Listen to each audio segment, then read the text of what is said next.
Onyeka Okongwu will be the Atlanta Hawks starting center within 12 months. He is one of the best young centers in the NBA, but might be one of the least hyped top 10 picks of the last three draft classes.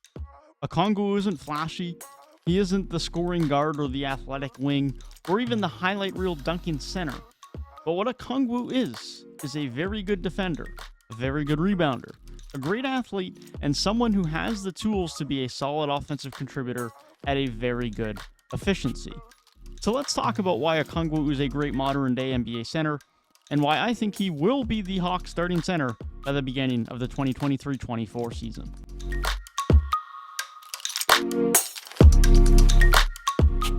Onyeka Okongwu is a 6'8" center who was the 6th overall pick in the 2020 NBA draft class. Throughout his first 2 years in the NBA, he has still only played 98 games thanks to inconsistent playing time during his rookie season and thanks to a torn labrum leading to him missing the beginning of last year's season. But in his 48 games played during the 2021-22 season, Okongwu showed why he was taken at the 6th overall pick and has shown that Atlanta were right to take him at pick 6. Let's start with my favorite part and the most impactful part of Okongwu's game, his defense, beginning with his ability to defend at the rim. Okongwu is not the most obvious rim protector. He doesn't sit amongst the league leaders in blocks. He isn't a towering 7-footer who sits in the paint like Rudy Gobert. However, what he does have to his advantage is his length, his verticality, his lateral quicks and activity, and is able to read offenses quite well. Okongwu is short and isn't the biggest center around, but similar to Robert Williams, who is also a shorter center, and hasn't impacted his ability to be a very good rim protector. As previously mentioned, Okongwu does not sit near the top of the league in block shots. However, he is very productive in this area in the minutes he does get. Relative to rotational bigs, he is in the top 15% of the league in blocks per 75 at 2.26. His length and quickness allows him to get in very advantageous positions or to recover from very disadvantageous positions to get blocks, and if not for blocks, then to deter shots at the rim. Okongwu sits in the top 20% of rotational bigs in percentage of rim shots contested at nearly 40%. Essentially, if Okongwu is in the area, 4 to 10 times he is altering that look. And that level of defensive impact is very significant and impactful to a team's overall defense, and that's something Atlanta need given their defensive struggles last season. Where Okongwu looks the most promising defensively is when he gets to be off of the ball, impacting opposing assignments, impacting shots at the rim through help defense, and causing a disturbance in the paint on drives and from other big men's looks. Okongwu, as previously mentioned, is not the biggest center around, and so is not some elite post defender from a man-on-man perspective. He's respectable, but it's not his strength, it's not his forte. However, he does have the quickness to be a very good help defender while being very active in that regard, not to mention that length that contests a lot of shots. But arguably the most important part of Okongwu's great help defense is his energy, his activity and intensity that he plays with, and that's just something that can't be taught, but it's something that Okongwu gives you on every single possession. Okongwu sits in the top 11% of rotational bigs in help defense activity, and it shows when you watch Okongwu play. He makes his presence known on defense whenever he is on the court, and that activity is a key part in what makes him such a valuable defender. Now, that amount of activity can cause some problems at times, as Okongwu can be a bit of a foul-heavy player, which is something he does need to clean up as his minutes increase in a hypothetical starting role. But he is far from the first young big man to show such problems, and he would be far from the first one to get better at avoiding fouls as he matures and gains more NBA experience. Let's remember, we are talking about a guy who has yet to play 100 NBA games. He still has plenty to learn, plenty of room for growth and improvement, from a point where he is already very productive and is only going to get better. When it comes to rebounding, again, Okongwu is not the biggest player on the court, so he isn't and likely never will be amongst the best of the best in terms of rebounding big men in the NBA. But his great activity allows him to be a very good rebounder. What is also important to note is that Okongwu is not a lazy rebounder or a soft rebounder. He works hard on the glass just as he does on defense, boxes out on nearly every play, and these box outs are very physical and very good positionally. His rebounding numbers are not that impressive from a per-game basis, specifically his defensive rebounding, as he sits in the bottom 35% of rotational big men in the NBA in defensive rebounds per 75 at 6.34. But it is worth noting that he also lies in the bottom 25% for defensive rebounding chances, which puts his lower defensive rebounding numbers into context. His defensive rebounding positioning, the product of his good box outs, puts him in the top 11% of rotational big men in the NBA. So he's a much better defensive rebounder than his numbers would indicate. He positions himself well, he boxes out well, and is very active on the glass. So although the numbers might not be there yet, I would expect his chances to increase in his starting lineup role, and in turn, his numbers would go up. With regards to offensive rebounding, well, there he has already shown that he is great, if not elite. Again, his offensive rebounding chances are not great, but are significantly better than his defensive rebounding chances thanks to his great activity, as he sits in the top 40% of rotational bigs. However, Okongwu sits in the top 15% for offensive rebounds per 75 at 4.32, while being again in the top 15% in positioning. When his somewhat limited chances are combined with his great numbers and his great positioning, you get an adjusted offensive rebounding success rate that puts him in the top 3% of rotational bigs in the NBA, making Okongwu one of the very best offensive rebounders in the league. And that is just his impact on defense and on the glass.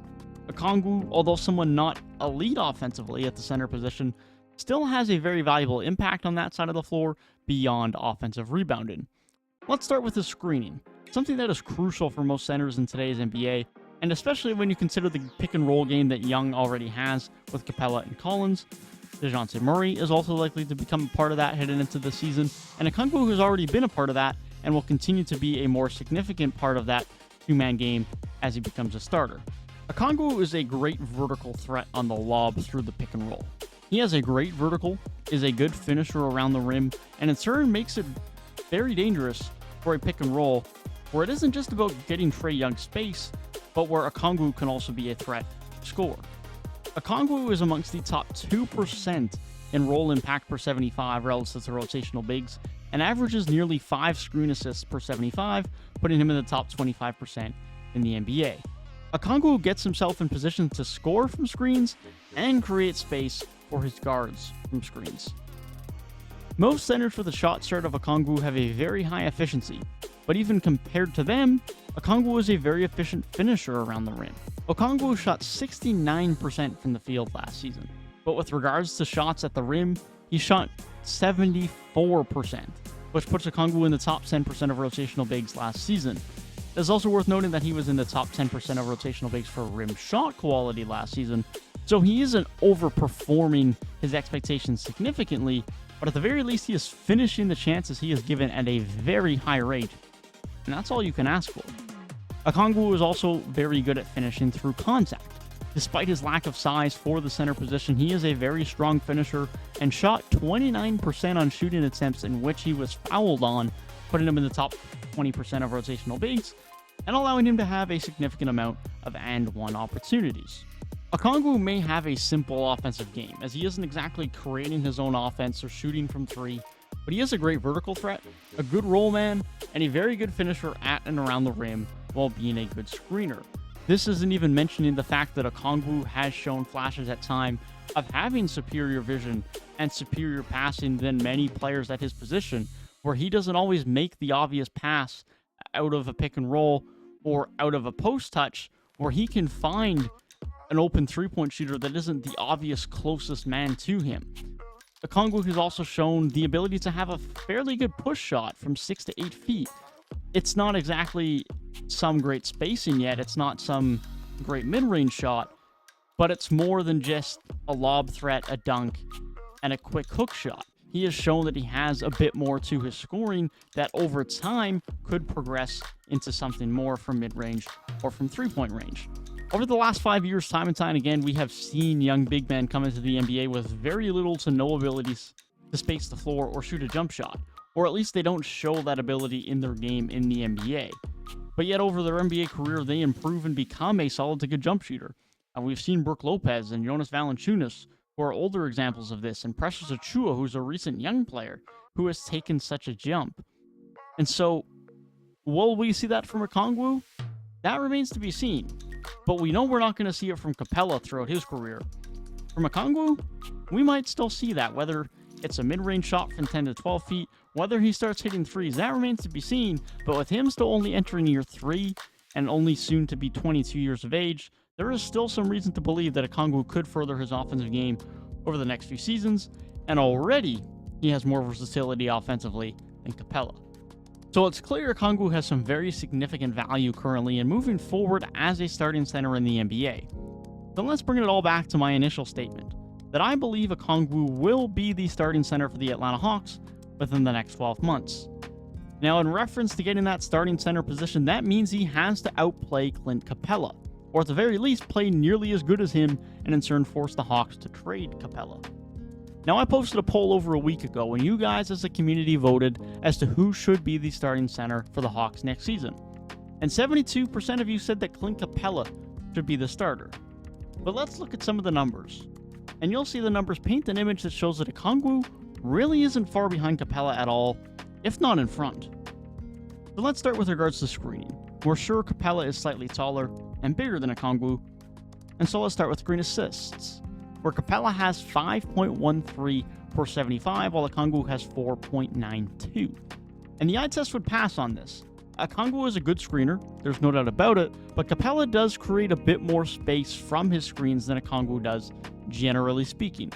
However, it is worth noting that Trae Young played much more with Clint Capela last year than he did Okongwu, and that certainly helps boost Capela's numbers, so the difference between the two here is fairly negligible. With regards to finishing and scoring as a role man, let's remember that Okongwu sits in the top 2% of rotational bigs in total role man impact. Capela sits in the top 8% of rotational bigs in this statistic, as Capela is a very good lob threat in his own right, but he is not quite as efficient nor quite as athletic as Okongwu is, and so Capela might be the better screener, but Okongwu is the better roller. Defensively, there is no doubt they both have a significant impact. But who leads the way statistically? Starting with help defense.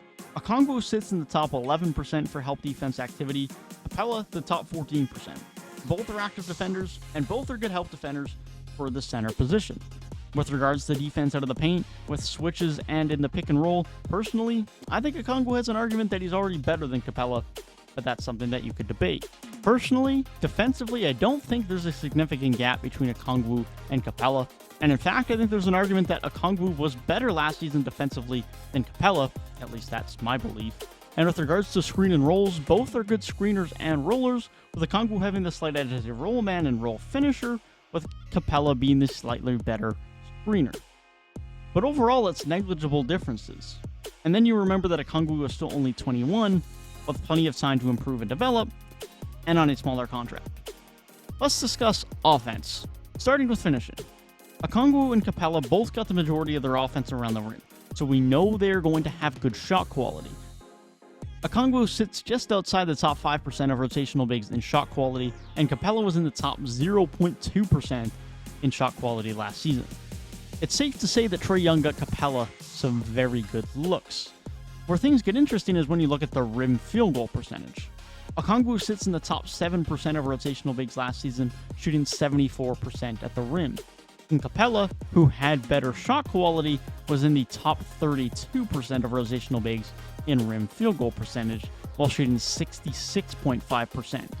That's not an insignificant difference. That is nearly an 8% difference in field goal percentage at the rim, while Capela had better shot quality.